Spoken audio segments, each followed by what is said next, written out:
Hi, crafty friend. It's Justine Dvorak from Stationery by Justine, where when I craft, my world stands still. Look at how gorgeous this layering stencil is. I'm so excited to show you two different cards that I'm going to make with this one stencil. And they're going to be pretty different, even though I'm using the exact same stencil. There are 3 layers, and we are going to make 2 different scenes together here. So this is part of the new Hero Arts release that came out last week. They always release new products on the 20th of the month for Hero Arts. So now it's the 27th, and I just wanted to show you 2 cool cards. So I'm going to start with some lighter yellowy color. I'm using Simon Hurley inks. I'm using brushes from Trinity Stamps. They are very helpful, and I like my inks. I'm learning my inks very well. I'm learning how the colors work together. So one of my tips for you is to use one brand. I always say this, but can we ever just get one brand of ink? But if I were to recommend how I would store my inks, I would get one brand of ink and just kind of stick with it so you can learn how it blends. So you can see, I know that my slippery when wet is kind of like an orangey yellow. It mixes gorgeously with Prom Queen, and I'm going to get some nice oranges there. I'm putting my sun on my card. So not like an actual sun, but the sun, S-U-N, onto the card. And I'm going to create this little sunrise sunset scene. So I have my sky, which is going to be on the top of the horizon line there in the top third of the card. It's going to have a reflection on the water. So I'm adding the sky as it is, but also deepening the colors as I go. So starting with my lightest, which is my yellow, and going into my dark blue. Well, it's going to be dark because it has mixing with the triple berry and the clear skies, but it's just giving that gorgeous sunset look. Now with this second layer stencil, this will be a darker ink moment because as you can see, this is layering right on top of where I just was, except some of the clouds are going to be covered, so they will remain white. Now I'm going to go in with Crown Me, which is my purple, and really just darken up most of my sky and just give it that dreamy sunset look. Really going to make it very purple. Now I have to be careful because purple and yellow are complementary colors, and together they make mud. So yes, I'm still trying to brighten up my sun there, but like I said, you got to be careful with those complementary colors. So we'll just put that away before I get too heavy-handed with my coloring. Then I'm going to grab some Hero Arts. This is a great dark blue. It's the Just for Kids line. I feel like a kid most of the time when I'm crafting and being artsy, so this works for me. For whatever reason, this ink definitely stains my grippy mat a lot. It must be something that's in the ink. I don't care. My grippy mat is like an extension of my craft room, and if it gets color on it, that's great because that means I'm crafting with it. And my supplies do not need to be perfect, and that is a-okay with me. And going over with the dry brush, or kind of dry, whatever's left on the brushes over that sun area and the sky, just to give a little warmth into those stark white clouds. Then my third layer, I'm positioning a little bit lower on my card.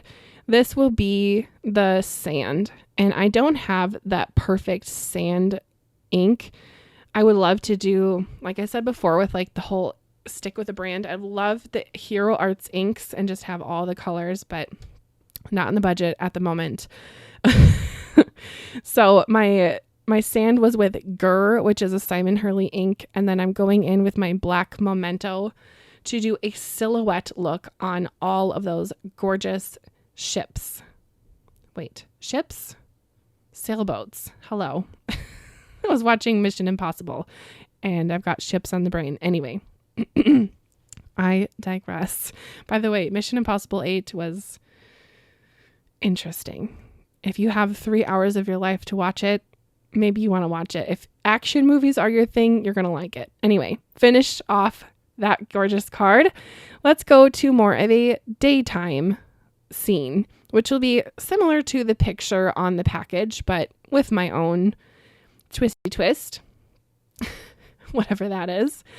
I've gone ahead and cleaned off my stencils. How do you clean your stencils? I would love the comments to be filled with tips about that and what you do. I personally do it a few different ways. I clean my stencils sometimes just with a baby wipe.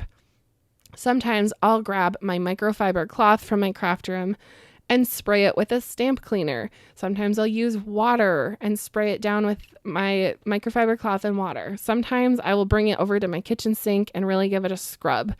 If I'm using a paste, I'm definitely going to bring it to a sink and clean it off nicely so it doesn't remain on the stencil.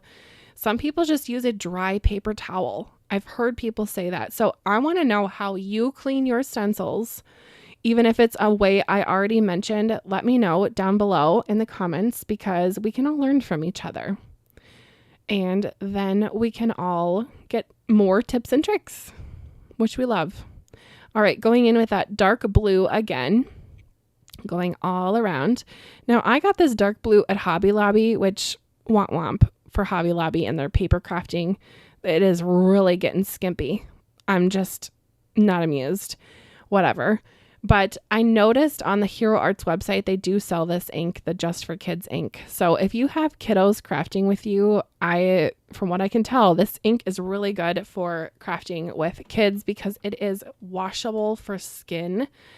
And there's no like weird names for any of the inks. It's just blue, red, yellow. Very easy to understand. So if you have a little kiddo in your life and you want to craft with them, maybe check that ink out.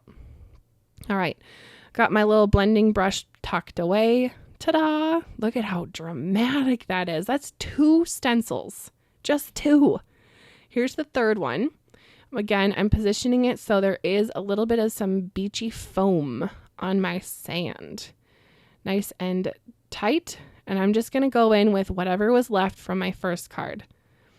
And then I'm going to grab my yellow brush and whatever was left from my first card is going on the sand. So this is more of a warmish sand because this is a daytime scene. And then we're going to go ahead and grab some stamps. Now this stamp set that I'm using, oh, of course I'm going to do the sailboats too, but the stamp set that I'm using is also from the Hero Arts new collection. Now they had a lot of awesome beachy stuff come out. So if you are someone who likes shells or beachy crafting, definitely check out. I put a video up on Friday. That's the Hero Shells cards. I did like a show and share about that. And also on the 20th last week, I did a summer bouquet stamp, which is kind of beachy. I don't know. It's blue. Anyway, lots of goodies from Hero Arts coming your way. If that is something you're interested in, I would definitely check out their new release. It's a great one, and I like that their products kind of go together and coordinate. There's even a little message in a bottle die that fits so perfectly on an A2 size card base. So there's a look at both of those backgrounds. Which one do you like better? I'm going to ask you to let me know in the comments down below. I haven't added my sentiments yet, but I will. I'm using the Stampin' Cut set that is called Summer Days. It has these little banners. If you wanted to stamp out a banner and then die cut it, you could. I'm actually just going to stamp right onto my background, which might have some people cringing or holding on to your blending brushes extra tight because I could totally stamp this and wreck my background if I had a mistake. So hold your breath for me. Just kidding. Don't do that. But what's life without a little risk? We're going to go ahead and stamp right onto my background. And I wanted these sentiments to be a little bit of like a message in the sand. I always do that if I go to a beach, right? Like your name or hello or some kind of a fun little message in the sand. I think it's just so fun. Grab a stick, write a message. Now my message is going to be different on both cards. One of them I love a lot, and that's this one. Better than a text. Isn't that so perfect? Because when you do send out cards to people, it is better than a text.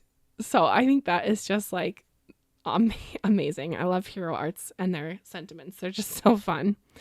Now for this one, I chose to do a different sentiment because there's so many good ones. Why use the same one? And this one I'm going to position on my left side of my card. So again, just giving a different look. You could stamp this out and use that banner die and make a totally different looking card. You could have it, if you had a little airplane, you could have the banner coming out of an airplane in the sky. Just depends on the look you're going for. And of course, I'm going to do a birthday card because I always need birthday cards. I send out a ton of birthday cards to my crafty friends that are part of the Craft Roulette group. At least I try to send out as many as I can. And anyway, I'm going to finish these cards off by just adding a white card base behind them. I thought about adding some layering and such, but I end up just doing a white one for the daytime scene and a black border for the nighttime scene. So this would be a great last chance to let me know which one you like best in the comments down below. If you've liked this video, please hit the like button or learned anything from this video. And subscribe to the channel for more videos coming your way. Thank you again for watching all the way to the end, and we'll see you next time. Bye, crafty friend.